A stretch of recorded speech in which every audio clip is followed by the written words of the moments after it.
on the top and bottom. My page 4, this is State of Florida versus Jamel Demons, 19-1872 CF10A and 23-10594 CF10A. I've got Ms. Collins, Mr. Griffiths, Mr. Silvershine present for the state. I've got Facility, Mr. Eggleston, Mr. Benjamin, present in person. Mr. Devons, who likewise is present. And we're endeavoring to get Mr. Aronson on the Zoom and or on the speaker. So let me put a couple things on the record before we get going. And then I'll tell you how we're going to proceed in preparation for the hearing today, which is on the defendant's second motion for pretrial release following mistrial. I did review the following. There was an original motion for bond filed on behalf of the defendant May 30th, 2019. It doesn't appear that it was ever heard whether any order was ever issued. There was subsequently a emergency motion for release for medical care, electronically filed April 3rd, 2020, and a supplemental emergency motion for release for medical care filed April 6th, 2020, and that was denied by a previous judge on April 11th. There was subsequently the defendant's motion for furlough for medical/dental care on August 23rd, 2022. That was subsequently denied by a prior judge August 30th, 2022. Just to clarify with that last order, that wasn't actually asking for a bond. Can I continue? Yes, yes. Okay, thank you. Next was a motion to set bond Arthur hearing. That was electronically filed August 15th, 2023, and that was denied by Judge Murphy's order on September 22nd, 2023. The defense filed a defendant's second motion for pretrial release following mistrial. That's the motion that we're hearing on today, filed March 28th, 2025. There was a supplement and amendment to the defendant's second motion for pretrial release following mistrial on April the 29th, 2025. I did review those two, as well as all the authority cited therein. I likewise read the entire trial transcript that was provided to me, both by way of the thumb drive and hard copy, in preparation for the hearing today. So my intention would be as follows. Once we get going on the Arthur hearing, I'm not going to prevent any side from presenting whatever evidence, witnesses, or testimony they want. There's no time limits. I can give you the balance of the day today. I take a lunch break at 12:30 to 1:45. So I'll be happy to do that. I got Mr. Aronson on this. Thank you. So that's what I am going to hear. I do have one question, I think specifically for Mr. Benjamin, but before we do that at the beginning of the Arthur hearing, let me put a couple other things on the record. I also received a notice of objection to release bond by state of victim Anthony Williams and family. That was electronically filed May 2nd, 2025. That party requesting the right to be heard as the rights of an accused and or a victim pursuant to Florida Constitution, Article 1, Section 16. I received a motion to strike the notice of appearance and all other pleadings of victims. That's electronically filed May 2nd, 2025. I received an urgent motion for an order to show cause against the Office of Broward State Attorney Harold F. Pryor and John Phillips, Esquire. That is electronically filed May 5th, 2025. I received a state motion to remove prosecutor from defense witness list and or from protective order. That was filed May 5th, 2025. So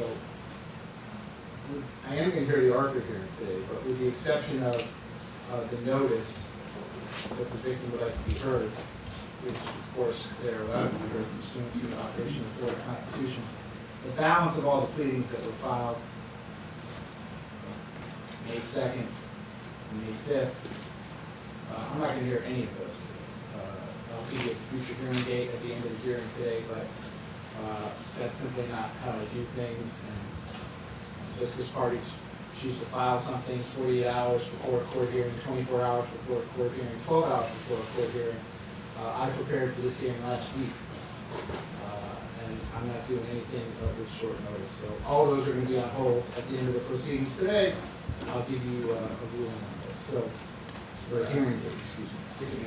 I'm Yes. here for that limited purpose, so if the court's not going to hear it, I can choose to use it. I'm not going to hear it.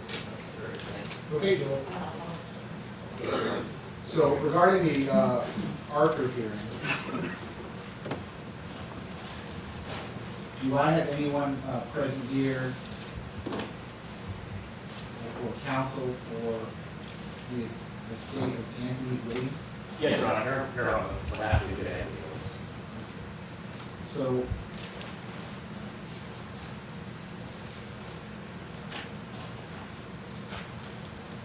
Mr. Papero? Yes, Your Honor.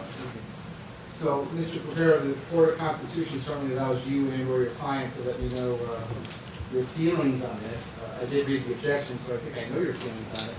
But I'm happy to hear what you have to say regarding your position as to whether I should exercise my discretion in some form of pretrial release. What I will say is, though, you're not a party in the case in the sense that you're not the prosecuting authority. That's exclusively the purview of Mr. Pryor and his assistant state attorney. So I'm not going to hear any argument. You're not here to give me any facts or any arguments persuasive one way or another. You're here, or your client is more than welcome to tell me their position on this. So do you want to do that, or do you want your client to do that? No, certainly, Judge, I can do it for after client. I think there was a misunderstanding that they were able to appear by Zoom today, so I think the victim's family members just wanted us to at least place an objection on the record, let their feeling be known, of course, under Marcy's law, we have that right. And so we followed that objection, just so Your Honor knows what their position is, what our position is here, that we would be, family members would be objecting to any release in this case. Understood. And listen, I'm sorry, whatever source gave you the incorrect information, but again, so everyone is clear on this, as of last December the 10th, 2024, I previously entered an order prohibiting the use of Zoom communication technology pursuant to Rule 3.116, subsection C, subsection 1. I found good cause to do so. This is the only defendant, the only two cases that I've ever entered such an order. Zoom, otherwise it's always on in this courtroom for every hearing, including every trial. But it's not going to be for this case for the reasons that I articulated in the order last December the 10th. So anyone that wants to come, court's always going to be open to the public. Your clients certainly always have a right to be present. And when we arrive at one of the proceedings, it's listed in Article 1, Section 16, pursuant to subsection D, subsection 6, subsection B. I'll be more than happy to do it. Great, If thank their you. position is otherwise duly noted. Okay? May I just ask the board one question? Sure. The plea was filed by the victim's lawyer, includes pages and pages and pages of alleged facts. I know Your Honor just said you're not going to hear any of those matters, but now it's filed in the court file, and Ms. Liberty filed a motion to strike it because I don't believe the case law supports this gentleman's ability to offer or argue any of the facts of the case. Yeah, no, I agree. I'm not considering it for the purposes of that. Would you consider Ms. Liberty's motion to strike all that stuff pursuant to the case law? When it's properly set and noticed for hearing, Okay. you have to do that. Thank you. Okay, so that being said, again, I guess I'll let the defense go first if they want. I do have one question. Whatever evidence, witnesses, or testimony you want to present in support of the second motion for pretrial release? I do have 1 minute, Your Honor. Dr. Heather Lewis, who was present in the courtroom. Sure. Before she takes us in 2 things: one, we're asking to move the sequestration, and 2, we're going to be objecting to Dr. Wolf's testimony, just because she was noticed in the state less than 36 hours ago. She's going to be testifying as an expert. We don't know what documents we should rely upon. We don't know what materials she was given to review. We could provide no reports in order to know the substance of her testimony. So When was she listed as a witness? she was listed, I believe, Friday evening after he had hired her. The state wants to take a 10-minute break with the doctor. There was no report. She was prepared. listed. Stop. You listed her Friday afternoon. I believe so. Okay. Your Honor, I court finally came in and saw us, it was about Sunday evening. So you don't want her testimony to be considered today in the argument? We're fine bifurcating once we, have enough time to know what she testified to, know what she lied about, have time to look into that. But today, with, Mr. Griffin said less than 36 hours, we're not at all prepared to have an expert testify. Is she in fact testifying as an expert? She's testifying as to, basically the second portion of my motion, going to the appropriateness of the bond. So I am tendering her up there. She did sit with them. She has information to provide to the court. She interviewed your client? Yes, She's regarding, going to testify about that? yes, Judge. And just so you understand, the e-filing from the court, the clerk's portal came in at 10:31 p.m. on 5/4, which is Sunday evening. Okay, so the state's objection is sustained. She's not going to testify today. You haven't even complied with the rule. You haven't even complied with the rule. Judge, we can take a short break, and they could basically. I already ruled this over. Okay. I'm not asking for your suggestion. So go ahead and make all your next witness. That was the only witness that we had. Okay, so is there any evidence, witnesses, or testimony, or is it just going to be your argument? Then it would just be our argument. Okay. So, Mr. Benjamin, I do have one question. Yes, sir. I read your supplement. I certainly understand the position you're taking that the exclusionary rule would apply to the portions of the previous trial that subsequently Judge Murphy has found with evidence introduced in that trial that was obtained in violation of the Constitution. And So, suppressed. your position is that the exclusionary rule applies in a pretrial release or a bond? I wouldn't call it an exclusionary rule. Well, that's what you're asking, right? I'm saying it should not be considered by the court, because the court, the law of this case is, it was suppressed, and it cannot be used by the state in any Because I way, noticed including a bond. you didn't cite any authority for that position. Well, It's there's not no read your authority argument. that says that it isn't. No, I agree. It's an unusual procedural posture that someone's ruled on a motion to suppress before they rule on a bond I'm hearing. prepared to argue that, Judge, because the case law it's a nullity. It doesn't exist anymore. And I believe, for all intents and purposes in this case, it cannot be considered. Bond is one of those. It doesn't say in the rules of procedure that there has to be a certain order, or order of motions. It doesn't say anything like that. But what it does say is, when a court makes a ruling and suppresses evidence, it no longer exists for the purposes of the case. And there's no law that says, except for bond hearings. No, it just isn't legally obtained nor available for the state to argue it. Maybe someday the appellate court may change that. But as we sit here today, from the date Judge Murphy ruled, and during all this time it's been up on appeal, it is the law of the case. So let me ask you this, and then Yes. ask the state what their position is on that. But well, let's say I agree with you. Judge Murphy's order that's dated December 21st, 2023, the last paragraph of his order says, the court has not been moved to consider the suppression of specific evidence. It is up to the parties to inform the court as to what specific evidence falls within the suppression order and what specific evidence is admissible pursuant to this order. So I'm going to take a wild guess that you all haven't gotten together yet and decided what is and what is not covered by this suppression order. Might I be correct about that? Well, not together, we have not. But it's all been argued before the court and very fully briefed. So I'm just talking about right now, like, this is what I want to know. I read the trial transcript, but I'm fully capable, no different than a Frank's hearing, of disregarding anything that I'm supposed to disregard. So what I need to know is what part am I supposed to disregard? Because Judge Murphy put in his order, you all were going to come up with that. So what part would you like me to disregard?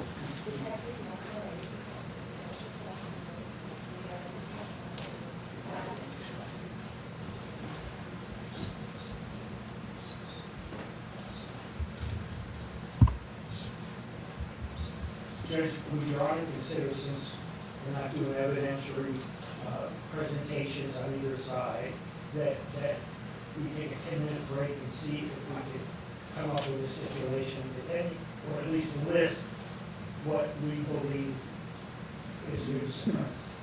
Let me pause on that real quick. State, what's your position, first of all, on the argument that the exclusionary rule applies to a bond hearing? Judge, it's actually, I believe, addressed under 924.071, additional grounds for appeal by the state and time for taking stay of cause. The last sentence, referring specifically to bond issues, talks about that. The defendant in custody whose case is stayed either automatically or by order of the court shall be released on his or her recognizance pending the appeal if he or she is charged with a bailable offense. Mr. Demmons is not charged with a bailable offense, so what the court, or what the statute kind of contemplates by that is if the state is some reason taking an appeal, which we did in this case, that his bond condition effectively remains the same, he's not entitled to the ROR. So I interpret that as because the issue is up on appeal, because the issue is essentially non-final, because it is before the 4th DCA now, that the exclusionary rule does not apply until there's an actual ruling from the 4th DCA, because obviously at that point there would be a definite change in posture depending upon what is ultimately suppressed or if anything is reversed by the 4th. Can you respond? Well, hold on. So you disagree with Mr. Bishop? Yes. So you want me to consider everything in the prior trial? At this point, yes. Okay.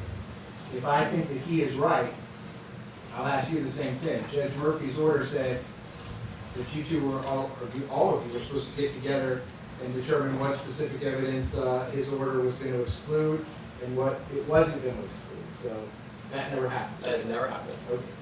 So you want me to take their suggestion and give you all a couple minutes and see if you can figure out what this order may or may not cover? Yeah, I mean, in 10 minutes it's not going to happen, Judge. There was a lot of evidence. There was recovered both from all the different Hold on. houses. Ms. Overy? Apologize, Judge, but there was not a lot of evidence. No, ma'am, I didn't ask for any response. I don't understand your continued behavior, speaking out of turn, yelling at someone if that's not true. What part of the rules of criminal procedure or the Florida statutes or any case law says that you get to do that just when you feel like it? My apologies, Judge. Did Judge Murphy allow that? No. I'm not going to allow it. Do you understand what I'm saying? Yes, Judge. Do you need any questions that I need to clear up for you on that regard? No. Everyone is entitled to respect. Everyone is entitled to be heard. One voice at a time for the court reporter. I'm not going to let anyone shout over you or interrupt you or call you a liar while you're sitting at the podium.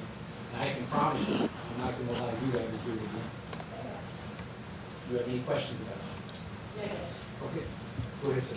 Judge, there was a lot of evidence that ultimately was suppressed. Not all of it was used in the first trial. Obviously, the team now is considering using stuff that is currently subject to suppression that we may end up using in the next trial, assuming the 4th reverses or whatever may come of it. In anticipation of today's hearing, in light of Mr. Benjamin's response or motion, I have a general idea of what's going to be excluded based upon the date ranges that are provided in the order, but I'm not in a position to give specifics, and it would probably take more than 10 minutes to actually go through and if we were to itemize everything, that's going to be a rather lengthy endeavor. How long would it take? Probably at least a good day or two if we were to sit down and go through everything. And that's obviously we disagree that the exclusionary rule would apply. No, I understand. Okay. This is, I believe that Judge Murphy's sentence at the end that Your Honor just read is about preparing for the next trial and deciding which evidence that was in the first trial is not suppressed, is not going to be, is pursuant to the motion to suppress. I don't believe it is needed to go over for purposes of Your Honor's consideration because it articulates exactly dates and parameters of the evidence that was suppressed. I don't think it says Exhibit A, Exhibit B in that manner, but it does have the parameters of what was suppressed by date and description. So the other part that he wrote, I don't believe changes his suppression motion. It just, I believe, augments it for later consideration at the trial by exhibit number or exhibit letter, whichever they were brought in. So I think that's the difference there. And I got to address the state saying that rule says that it's available because he's not entitled to a bond and we can't come back and have a bond hearing. That particular part says he shall be released in those other cases. It doesn't say, and he can't be considered in further bond motions. There's no law nor statute that says, or rule that says we can't come back and argue for his release after a year and a half of what's been going on. I agree with you, that's why we're here today. Right. I gave you a whole day. I understand. I'm happy to listen to anything you want to tell me. I understand. But this single sentence, I don't know that I agree with your interpretation. The court has not been moved to consider the suppression of specific evidence. So do you all want to tell me what you want me to not consider, or do you just want me to take a shot at it myself? I didn't have the benefit of sitting through this motion hearing, so I don't have an order that says a motion to suppress is granted regarding the defendant's statement. A motion to suppress is granted regarding the cell phone records from T-Mobile. A motion to suppress is granted regarding any of these things. So I don't know what the specifics are, but I could figure it out. If you're telling me to take a shot, I guess I'll take a shot. It is attached to the amended supplement, the order of Judge Murphy. Yeah, I read it. Yeah. That's why I'm asking you this. So if I could. I mean, there's several that say he granted in part and denied it in part. May I clarify, Judge? Sure. So if you actually go into the order, a lot of it, he's a granted in part, denied in part. He goes and he talks about the temporal span of those orders, saying specifically, I highlighted what he said, in reference to his iPad account, that they're limited to a span of 24 hours. Common sense dictates that he did not need to search his iPhone account for evidence and location and communications. So most of these were housed with that there had to be a specific time period. He set that time period from the date of the day, that's October 2nd, up until the date of arrest. So the YNW booking Gmail, that was suppressed for the purpose of the time period. So anything that predated the deaths could not come in, and anything after the arrest could not come in. You were stuck to that time period. The next one would have been Twitter. Twitter was based on the same analogy, that the time period was too large and it had to be based upon date of death to time of arrest. When you go to the next motion to suppress, Google was all the way in. Again, iPod was out for temporal, in part out for temporal.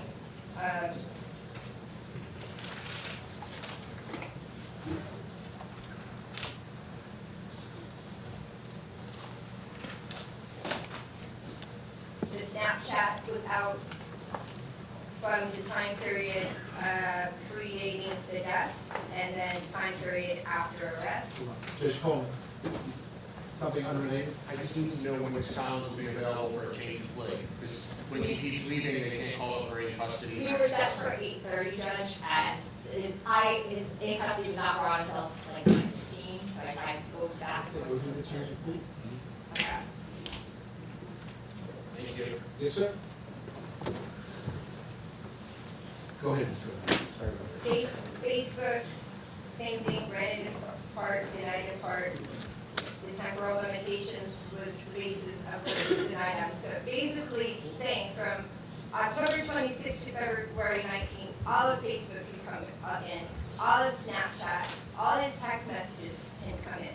So it was really clear that it was just, everything was out from before the deaths and after the arrest. So that's when you're looking at granted in part, denied in part. It's granted as to the probable cause of the warrant, but it's denied as to the span of the warrant. So really what Judge Murphy did was break it down to where we had a time span of what was relevant and what could come in. His basis, quoting to basically the cell phone contains your entire life.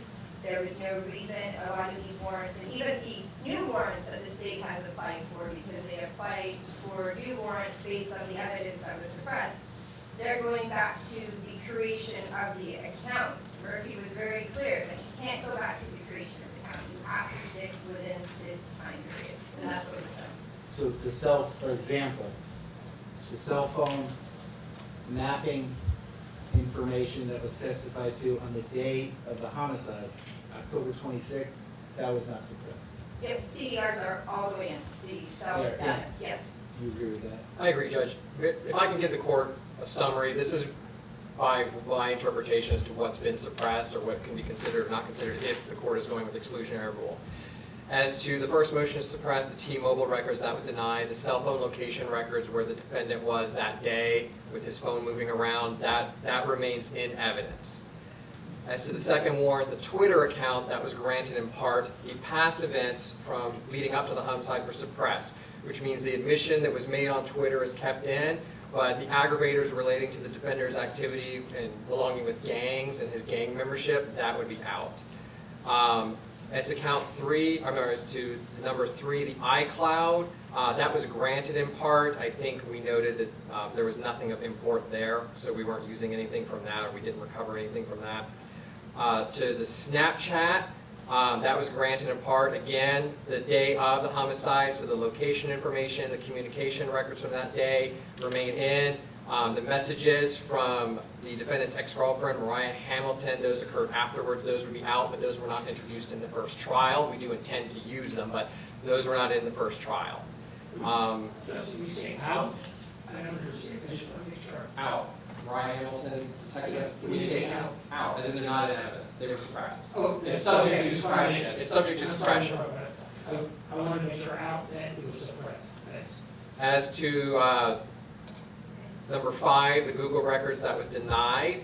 As to 6, the Facebook account, that was granted in part. Physical location, FaceTime info, connection information, photos from the homicide up to when the warrant was suppressed on January, or when the warrant was applied for January, that remains in. So what the state lost there potentially are photographs related to gang-related activity, the defendant's membership in gangs, as well as some comments and communications about the defendant promoting the promotional video, which is also subject to the appeal, because we argued adoption by admission because he was promoting that video. But all those communications were after January 8th, or at least some of them were, I think. The Instagram, which was number 7, it's effectively the same thing as the Facebook, the gang activity. Number 8, the T-Mobile records, the real-time location information, that was denied. Number 9, the T-Mobile records for historic location information as to the defendant, that was denied. Number 10 is moot because it was the wrong phone. The detective got a new warrant. Number 11, the defendant's iPhone, it was granted in part from the date of the homicide up to February 13th. So we obviously kept anything that was backed up to that phone, including the pin drop information, some notes, some text messages in reference to gang activity, but what we also was suppressed were some of the notes and text messages from the past relating to gang activity. Where'd it go? Number 12, the Google accounts. There were 2 accounts. We lost everything prior to the homicide was suppressed. That includes gang-related information as well as the gang Bible that was recovered from his account. And at number 13, which is what Ms. Collins was checking, the YNW booking. I actually didn't know offhand what was actually suppressed from that, but I believe it's more gang-related stuff. So effectively what was suppressed was a lot of the stuff the state would be using for aggravators. The cell site location information. Remains in. From October the 26th, 2018, none of that was suppressed. Correct. And that's my summary. If they disagree, because I was trying to prepare this for today's hearing. I didn't have the time to go through every piece of evidence. Okay. I think it was the same for what I said, but just to go a step further so the court understands, I agree with what the state had proffered as far as what's suppressed. Going to what specific witnesses testified to what we agree was suppressed. You'd be looking at the majority of the testimony from Danny Fuller would be out. He testified to a lot of the photographs of Mr. Newman's phones that predated, as Mr. Griffiths had said, the bookings, the YNW booking, Gmail had a game Bible sent, some game talk sent to that Gmail. All of that is out because it predates the murders. That is most of what Danny Fuller testified to. The second witness who would have testified to certain messages, maybe with Mariah Hamilton, Detective Mark Moretti testified to a substantial amount of text messages that would now be suppressed. So I believe we said close to half a day where he just read text messages off of the screen. Most of that would be out. How about the text messages from October 26th? Were there any?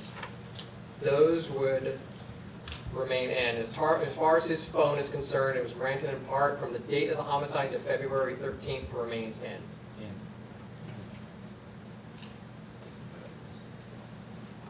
Okay.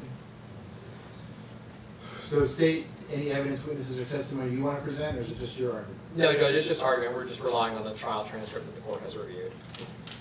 Your Honor, may I Sure. dismiss Dr. Holmes? She's not going to testify. She's not. Okay, so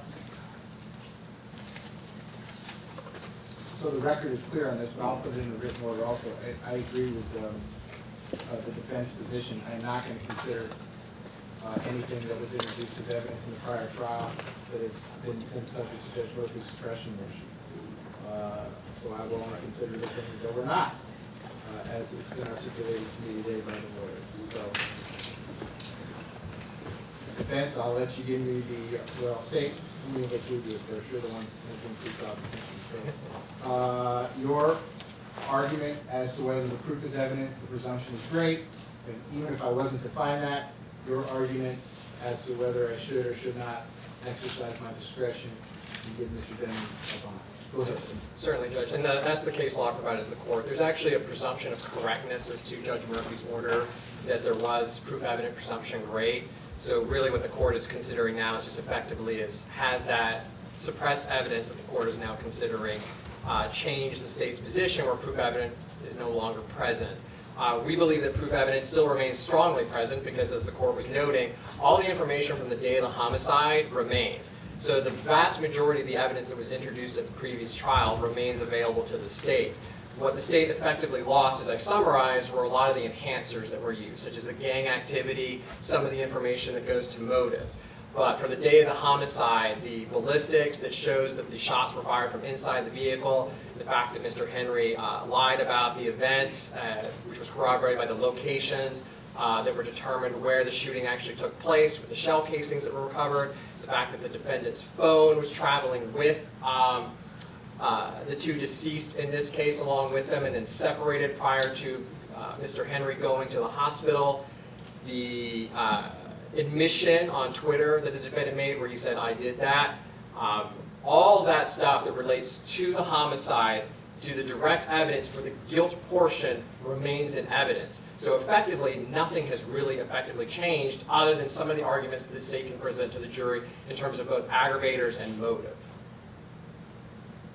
So before I hear the defense's argument, based on the written pleadings, I suspect they're going to get up and tell me that since the jury didn't find him guilty of these, that's beyond a reasonable doubt. We weren't able to do that to the jury. So you're now asking me to find a higher standard, that is proof evident presumption of great. So do you have any response to that? My response would be is that it was a hung jury, and my understanding is that 11 of the jurors were ready to cut that. I have no idea what that is. That it was a hung jury, and we don't know what their decision was. It was, Judge, I have to object to the characterization that we don't know.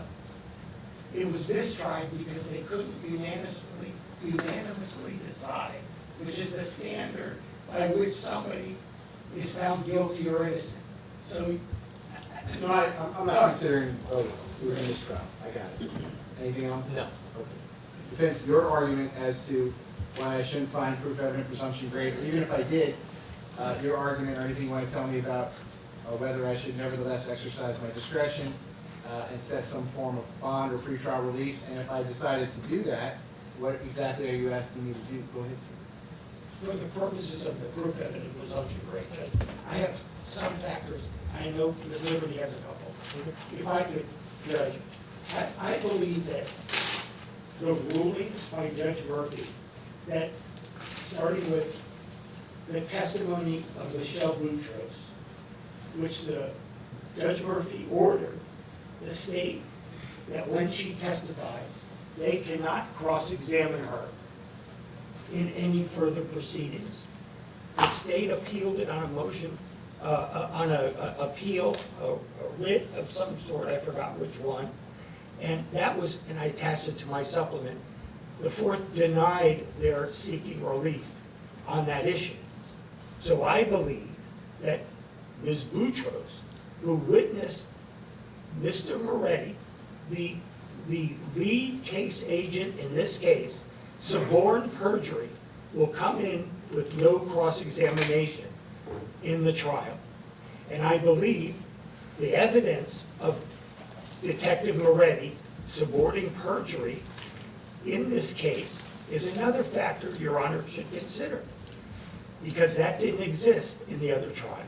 And it has occurred after the fact, and it's been ruled on by Judge Murphy that Ms. Boutros is going to testify unchallenged by the state in the next trial. And I think that's something Your Honor can consider. There's transcripts of her testimony and what she saw and what Moretti did. And I think that's another factor Your Honor should consider. I believe, and there's something else that came up.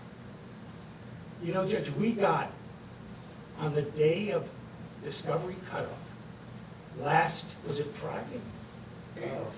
April 30th, so 6 days ago. A new set of warrants and affidavits authored by Moretti that were done a year and a half ago after Judge Murphy suppressed by this order for the same records that were stayed on appeal. And in those affidavits that he presented to various judges, mostly Judge Bober, nowhere did Moretti ever state that these issues were on appeal, that it was a stay, that they're asking for an expanded amount of records for the same social media and the same phones to a certain extent. And we found out about it a year and a half later, just the other day. We couldn't prepare defenses up until then, and Your Honor keeps reminding us we have this trial date. And all of a sudden, we get all of this other results of a search warrant that was signed by a judge who didn't even know about the appeal or what was going on with it. So all of that is additional, and we're going to do a motion on prosecutorial bad faith, prosecutorial misconduct, police misconduct.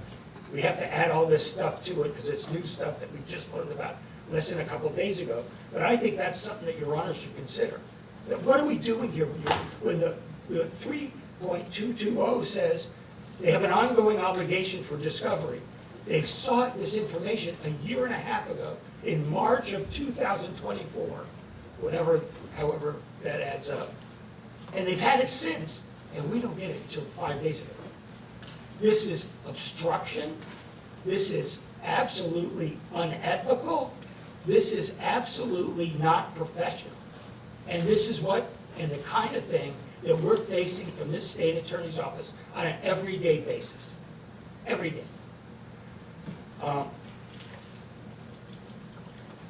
And I believe that the sub-issues there of forum shopping to go to other judges who don't have the institutional memory of this case is about, and Judge Murphy was still there back when they sought these warrants. So did they advise Judge Murphy that we're going to go do an end around? Did they advise the fourth that they're going to do an end around and seek the same and expanded amounts of information from those cell phones when the judge said it was overbroad and he suppressed all of the overbroad nature of those results of the search warrant So it's under suppression. They're telling another judge, go in there to try to get the same information, but broadly, so they can try to fix a warrant by not telling anybody they're doing it. So we're gonna get to it at some point, but I think on a proof evident presumption grade standard, it's another thing that Your Honor should consider. At the time of the first trial, the predecessor prosecutor, Ms. Bradley, hadn't filed 3 or 4 different Brady notices for evidence that they suppressed and didn't tell us about on the first trial. And that's hearings that took place, and Judge Murphy kicked her out of the courtroom, and that's why these people are here now, because she is a possible witness, because she filed 4 different Brady notices to us. They were all different. So that's something I believe Your Honor can consider, because that happened after the trial, and it affects the credibility of the state's case against Mr. Dempens. And that's a factor I would submit respectfully that Your Honor should consider. And I know I don't have them all, but I didn't mean to step on Ms. Liberty's, argument, and I know she has some other stuff, if I may. Please. Good. Let me just summarize very briefly. I think the court hit the nail on the head when you said the jury couldn't reach a verdict and the proof evident presumption grade is a higher burden than reasonable doubt. The jury in that case did not know, it was hidden from us, that the lead detective attempted to suborn perjury, although the state knew about it prior to the trial. And that is why the lead prosecutor was removed from that case. Had the jury known that the lead detective was involved in criminal activity, I suggest that any reasonable person would totally discount his testimony completely, coupled with the fact that certain evidence was suppressed. What Mr. Benjamin was referring to was on April 30th from 3:30 to 7 o'clock at night, a little after 7 o'clock at night, we received 5 search warrants that are in my hand. They were all prepared, I believe, by Detective Moretti. They were all signed by Judge Bober. They were all signed, I believe, over a year ago that we've never received until April 30th. Nowhere in these warrants does it make reference to the fact that Judge Murphy had suppressed portions of the items that they are now seeking. Nowhere in these warrants does it indicate that there was evidence that the affiant was suborning perjury. Nowhere in the fact does it explain why the state went to a different judge, because Judge Murphy was still sitting at the time, and decided to go to a completely different judge, not disclosing any of these facts, because I question whether or not, had Judge Bober or any judge known this, they would have taken these 5 warrants and said, go back to the original judge. And I think that is something that the court should and must ask. And it's interesting to note that on these warrants, there is in the bottom left-hand corner, despite the fact that the warrants were signed in 24, an indication that says on one particular warrant, REV-AB 1124, which I suggest must mean revised by Assistant State Attorney with the initials AB on 1124, yet they give it to us over a year and a half ago. And may I tender what I'm referring to? Well, I didn't limit anyone in any way. I asked you 3 times, do you have any evidence you wanted to present? And you all said no, and now you're making arguments based on things that are not in evidence, and I have no idea what it is. So. Fair enough. Do you have any objection to moving what you gave us, April 30th? Sir, you don't have to ask him. Oh. This is evidentiary hearing. You ask me. May I introduce these 5 warrants? Are they marked? Let's mark them as a composite exhibit. How about that? Yes. I'm sorry.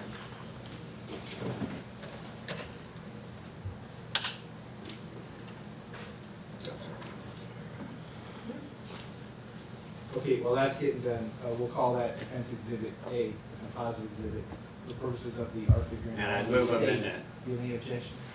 Yes, Judge, just because, for the purposes of only this hearing, just because we're considering the trial testimony and the evidence that was previously introduced in the suppression, I wasn't going to ask the court to consider these new warrants. Okay, well, over the state's objection, I will make them in evidence for the purposes of the Arthur hearing only. So if you're gonna call that defense composite exhibit 1. Yes, sir, go ahead.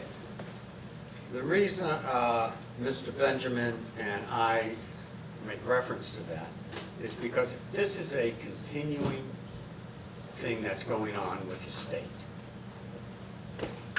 Every other day, we get something new concerning this case that appears was in their possession for at least a year, if not longer. And as you're looking at those, at the defendant's exhibit, composite exhibit 1, okay. I want you to know that if you look at the docket sheet, it took us 4 hours to organize the warrants because they were commingled. Warrant number 1 had pages from warrant number 2 or 3. And it literally took Mr. Benjamin's judicial assistant, like the promoter, 4 hours to commingle all those pages because originally they came in so convoluted. Because I printed out how they came in as another game that the state is presenting on a case where our client is looking at the death penalty. This is no game. And they have a continuing obligation under Rule 3.220. Not to wait a year, not to wait a year and 4 months, but they have an obligation to turn it over in a reasonable period of time. And if the warrants were signed by Judge Bober on 3/24, I think it was, of 24, what's your excuse for not turning it over to us?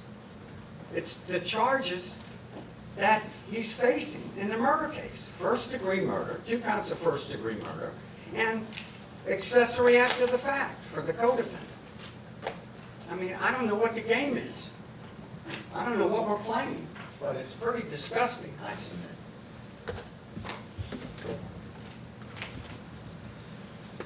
There was one other point before I sit down.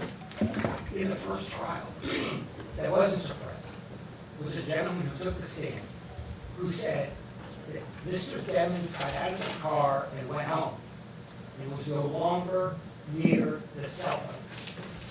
That was in the first trial. That was something that the jury considered, which resulted in a hung jury. And that's something that I think is very important as we sit here today. And I'll shut up now, even though the celebrity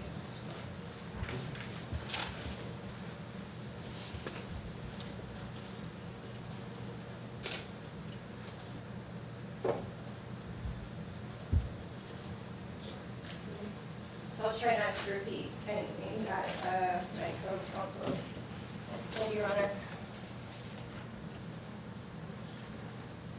But in reading that transcript, I'm sure you'll get through, I bring the court's attention to the testimony again of Mark Moretti. talking about the change of circumstances that we learned after the trial was over, after the hearing, the first hearing on the bond with Judge Murphy. We were finally advised about what had went on with Detective Mark Moretti and Christine Bradley.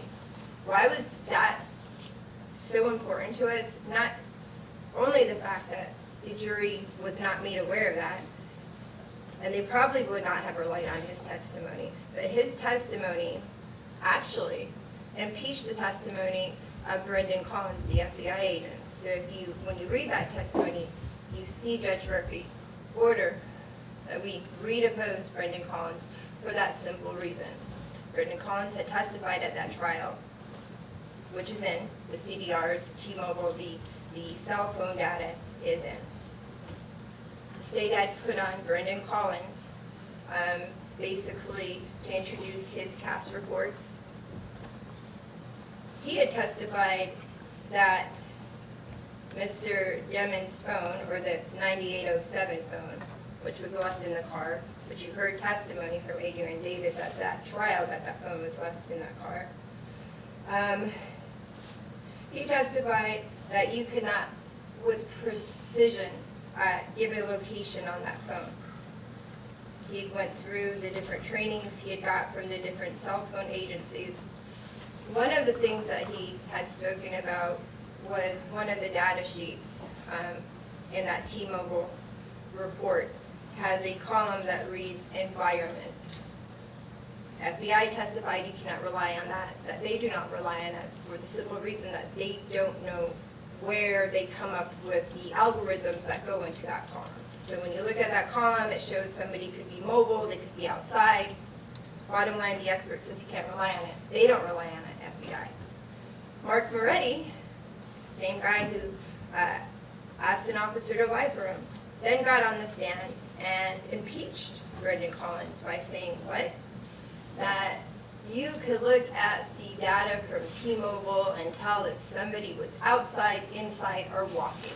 He then went on the stand to give his own interpretation of what those CDR records meant.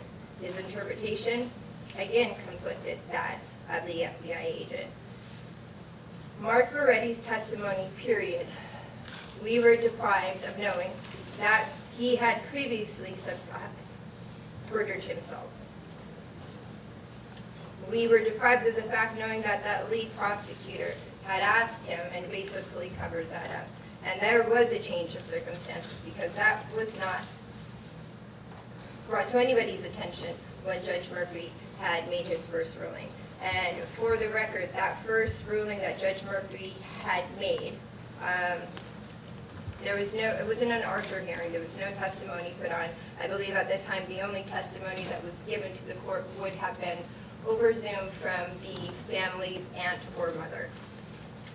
Nonetheless, getting to most of my motion, Judge. There is a case out there, Norco, and what it tells us is Reeves versus Narco, 141 Southern 3rd. What it tells us is, even if the state meets its burden under Russell,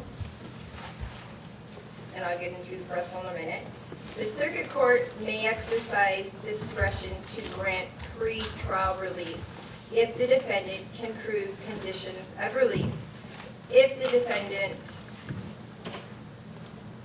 can prove that his conditions of release can effectively protect the public from the risk of physical harm, assure his presence at trial, and protect the integrity of the court. There are some other factors that we get from other cases talking about flight, is he a risk of flight? So going through that,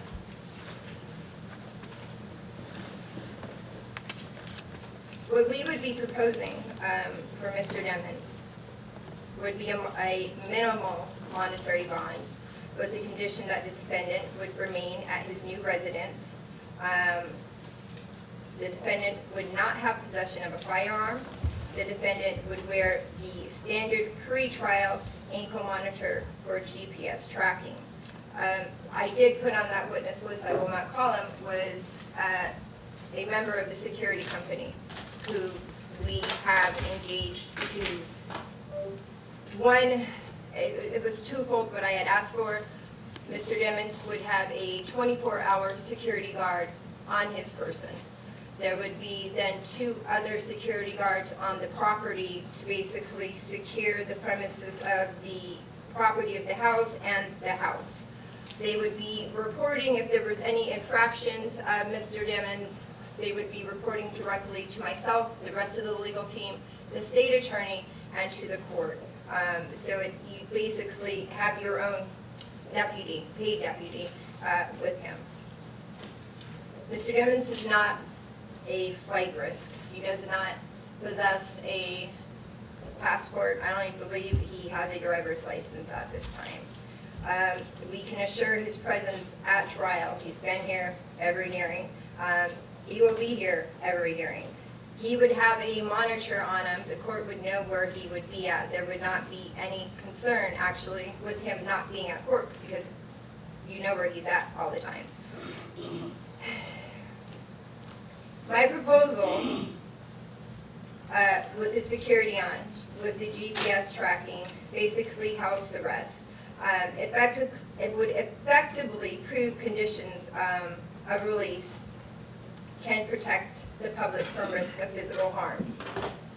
Given the singular event that Mr. Demmons is being accused of, it was not like, and I was looking at the different case law when we're talking about danger to the community. Those are the times dealing with a drug dealer and you're in fear of him coming out and still dealing drugs to the community. That's not the issue here.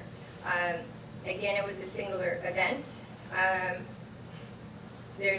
If there was a concern for public safety, I think I would meet that concern when we would with our stipulation to the house arrest, the prohibition of firearms, and the ankle monitor. I think we could secure that there is no threat to the harm.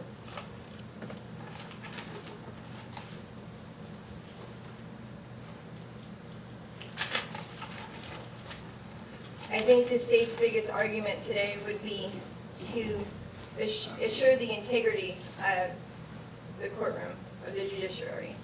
And of course, they're going to bring up the witness tampering case. That case was very convenient. It was filed while we were pending our last motion for bond, and it does affect the integrity. You recently heard our motions. I was trying to lift the state to argue that C4 motion. The only person my client has been accused of tampering with was Mariah Hamilton. However, going specifically to that statute, it would require Mariah Hamilton was actually summoned to a legal proceeding. That legal proceeding is defined by that statute. The only thing that would be applicable was Mr. Demmons' trial. The court said it many times. The record is devoid of any proof that Mariah Hamilton was ever under a legal obligation to come to trial. She wasn't. That is the only basis of what the state will argue, is that he's tampering with witnesses. There's been allegations he tampers with this person, he tampers with that person, but there's no proof of it. We deal with, and I was based off the previous motion, not written by the state. Based off the true facts, there's not been any tampering. When we look at these cases, and it was interesting because with both the constitutional right to this bail, it does give that exception, except for people who are facing death penalty or capital crimes, lifetime crimes, right? And you go to the next provision that says, hey, if you appeal something, you automatically have that right, except if you're charged with a capital crime. So I did some research on that. And the whole basis for it, because there was a case that came later, and my apologies, I didn't write down the site on it, but it goes on to explain that you would not have been given a right, i.e. the right to bail, and then a certain class of people denied bail under that same provision. And they go on further to explain in the history of it, is that initially when somebody was faced with a penalty of life in prison, they feared that that person would abscond or they would flee. Mr. Demmons knew he was going to be charged with 2 counts of first-degree murder. At 19, he could have ran, could not, did anything. He did the right thing, Judge, and he turned himself in. I believe February 13, 2019, 6 years ago. Spent 6 years of his birthdays in that jail. The last 3 years that he's spent in that jail, he has been deprived of basic human needs, basically. He's currently housed in a situation that's 23-1. Counsel, I hate to interrupt you, but there's no evidence of that. Okay. The lawyers don't give evidence, so if you want to present some evidence, I read that in your pleadings, but there's nothing in front of me about what his current conditions are in the jail, so I can't consider it. Okay, good. You're just saying it, so go ahead. So, the conditions in the jail aren't good. He's been there 6 years, Judge. The Constitution says everybody gets the presumption of innocence. 6 years. We're going now past 6 years. He has substantial ties to the community, to his mom, his grandma, his sister, his brother, his friends, his grandpa. They're all here supporting him.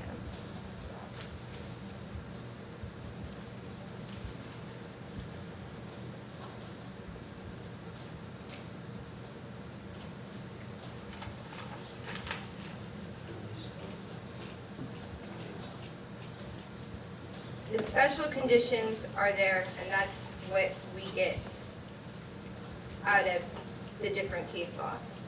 That proof of rate, that's one thing. You go to the second. Are there special conditions that we can put in place to protect those 3 things? To make sure he's present here. To make sure there's no harm and the integrity of the judiciary. I don't have any evidence before you. We were precluded of putting my witness on. He has no risk of flight, though, Judge. I don't think there's anywhere in this world that Mr. Demmons could go at this point without being known. There is no danger to the community. This was an insulated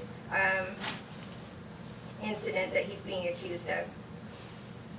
But again, I believe the special conditions that we put in place would protect the public from any risk of harm. They would also assure his presence at trial. And again, we would be protecting the integrity of the judiciary. And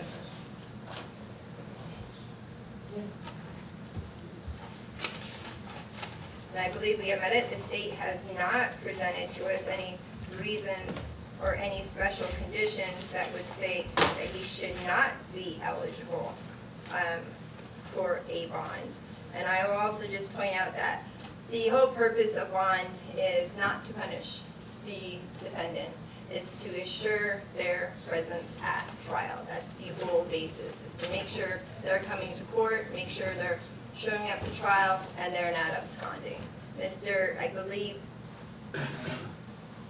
there is enough before this court that the court can safely rely that he's not a flight risk, he will be in court, and the community will be protected.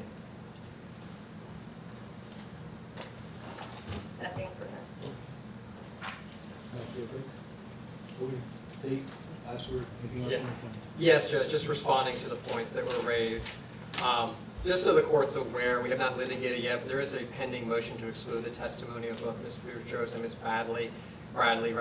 It deals with a collateral matter, and we obviously believe that it's not going to be relevant to trial, but they keep raising the issue, or they repeatedly raise the issue, that Detective Moretti suborned perjury, except there's been no finding of that, and there's no evidence of that, and actually the evidence tends to be to the contrary. Judge Murphy found no Brady violation in regards to Ms. Bradley. There were no findings as Detective Moretti's testimony during the motions to suppress. And attached to the motion to exclude her testimony is the IA clearance letter for Detective Moretti finding that he had done nothing wrong.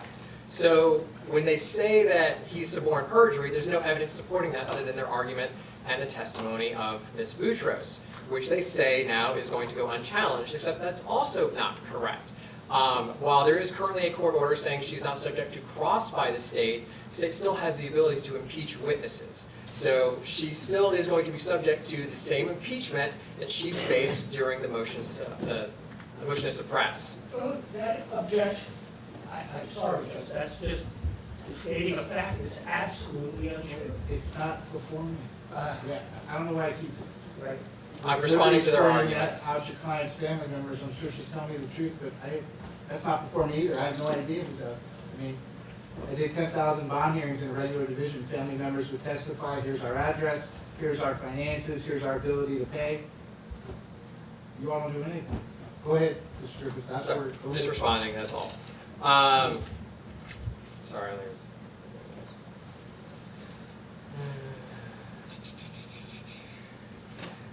In regards to the testimony of both Collins and Moretti, which is contained in the transcript, Brendan Collins testified as to the cell tower location information, which does put the defendant near the crime scene as well as the hospital.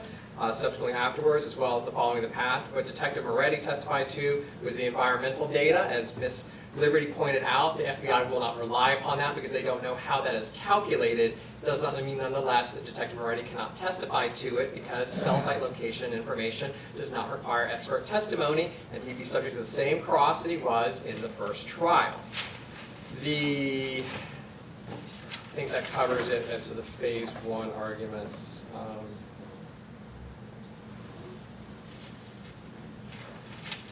As to phase 2, if the court is going to consider exercising discretion, obviously there's 2 factors here. One is that the defendant charged with homicide, he's killed 2 people, so he's clearly proven himself. Allegedly. He is. Please, one at a time. Go ahead, sir. He's already established that he presents a danger to the community, but not only that, he attempted to tamper with witnesses while in custody. It's actually the reason Mr. Henry is back in custody because he did have a bond and that bond was revoked. Had Mr. Demons been on bond, his bonds obviously would have been revoked and he'd be back in custody as well because there is probable cause that a new crime was committed. But to say that there's, and I'm not going to litigate the C4 motion, but to say there's no evidence is also not an accurate statement. There are videos, jail calls, kites that all were recovered that are part of the 23 case. So I don't think it's accurate to say that there's no evidence supporting the fact that he tampered or attempted to tamper with a witness.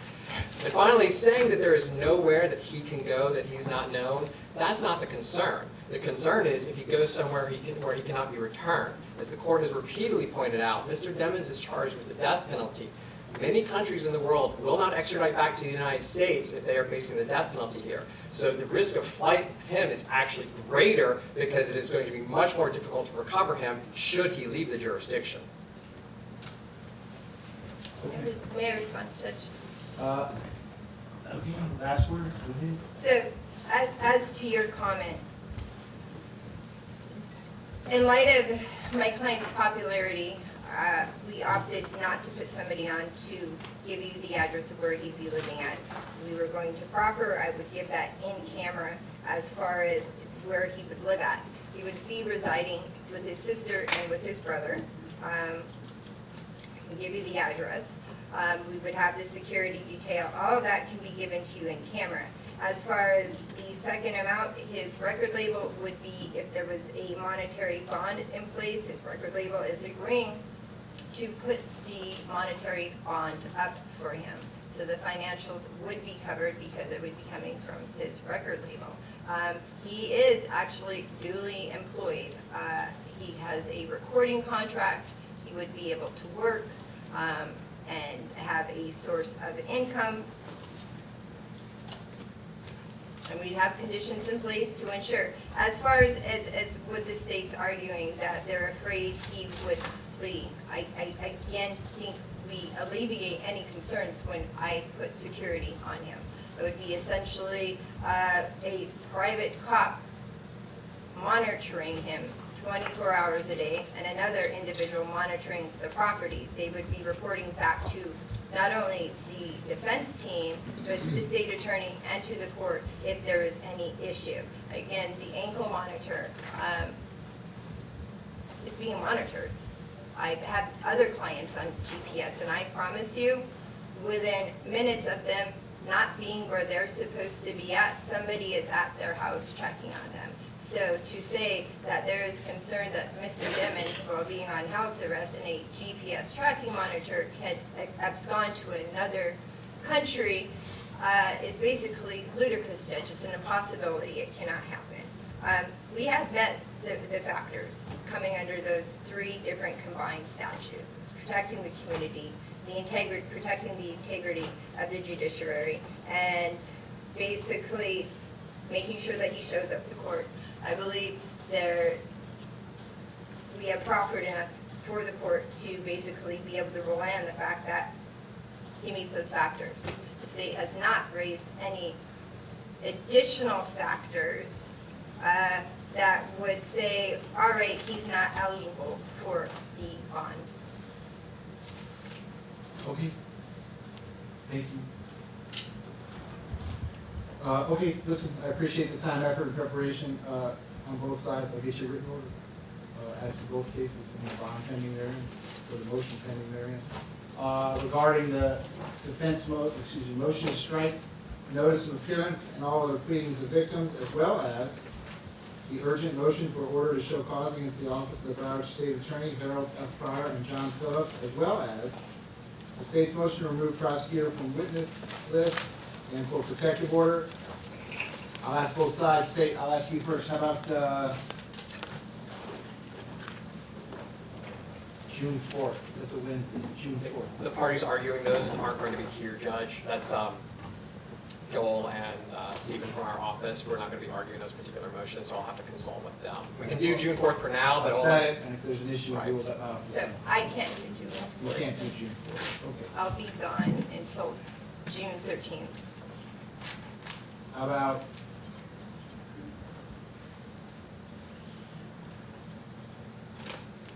June 20th? That's a Friday. State, you're going to check with your people. Defense, June 20th? we'll check with our office, Judge, for those two Okay. times. Just let the court know. I won't be here that day, but I'm not arguing those anyway, but just so the Okay. court's aware. Defense, June 20th, 8:45? Fine. Yeah.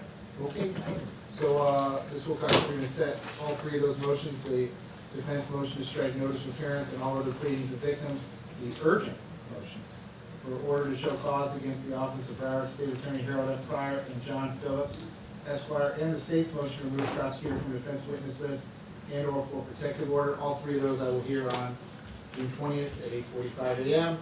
Mr. Dennis' trials in both of his cases will remain as already set, September the 10th at 9 o'clock. State, anything else I can do for you regarding Mr. Devens today? Not today, Judge. I believe we have a couple of future dates and statuses. That's it. Yes, Judge, Mr. Klinger is good, June 20th at 8:45. The only thing is, I believe the motion for protective order is moved now because that witness list was filed just for the purposes of the Arthur hearing. Okay, So, well, if that's we so, will need you all to- can come and the tell me state will that need to have that heard. on June 20th. Okay. No, it's set for today's hearing. Defense, anything else I can do for you today regarding Mr. Devens? Other than I just don't understand what they just said. Well, that's okay, I don't understand what both sides say. Quite a lot of it. Anything else you want me to consider today? No, sir. Okay. All right, Ms. Wilcox, then we're in recess until 3:30? Yes. Okay, so Division FT will otherwise be in recess until 3:30 p.m.?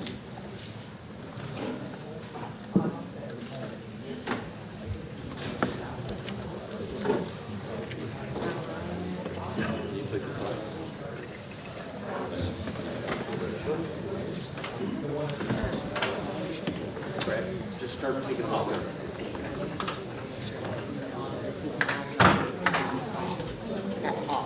Thank you, guys. I'm sorry. I was talking about stuff out of the way. Ms. Williams, give me 1 second, you have your counterpart? I do. As soon as you get all this stuff packed up, Thank you so much. just come on up. It's not gonna be on the record, but I'm happy to have a chat.